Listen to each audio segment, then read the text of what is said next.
Mancho murigaria togosuka bosio totigaritase engane Ogokina Kw'Erigori Amabuta ensemeria yokwamiria serikali nigo bono baichanire Ogokina Kw'Erigori Amabuta ya petrol amoneri ya diesel gento batebire nigo bono uchumi herachie ko bakongera abananchi bokonyora wense bagukwana bari kyamangana kuru ENSEMO ya kare na somo chio Nairobi bakoragwa nero murabe kyama ya DCP Rigathi Gachagua amona mokonyi bo murabe kyama ya Jubilee Fred Matiang'i nigo bono basabire abakenya ko babatoereru na ko babwatesia hire bachia kolenta OBORAI obuyaso bachoria bonne bari bosio mwako bocha.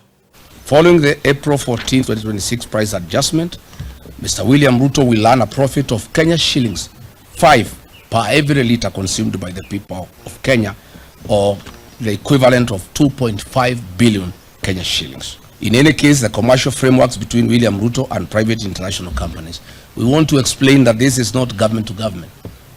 This is government companies in the Middle East working with William Ruto and his proxies.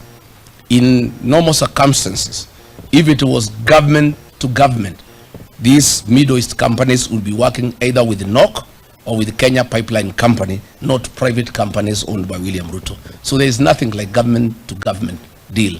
It is government to William Ruto, proxies and companies. We unequivocally demand for the immediate resignation and prosecution of the CS for Energy and Petroleum, Mr.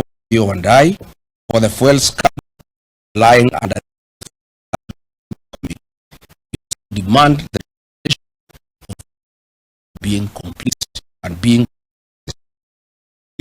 down with private sector alliance manufacturers. These private sector people working in our country and investing, working very hard in our country. Some of them in low tones, some of them in extreme frustrations of the things that happen, give you evidence that our country is headed the wrong direction. And we are asking these questions not because we are negative about these things, but because we are also alarmed at all these things that are available. And we want to, lastly, on behalf of my colleagues, thank the Kenyans who have given us this information. You had my three colleagues who spoke before me, Honorable Gachagua, Honorable Kalonzo Musyoka, and Honorable Muturi. All this information that we have, a lot of it every day is coming to us from Kenyans who are very concerned. We thank them. We want them to know that we appreciate their forthrightness and their commitment, and we remain open. Please give us more information on this, because we have been taken through this oil business by government officers and public officers who are willing to share information, who are equally concerned and very, very frustrated by the way the affairs of our country are being run.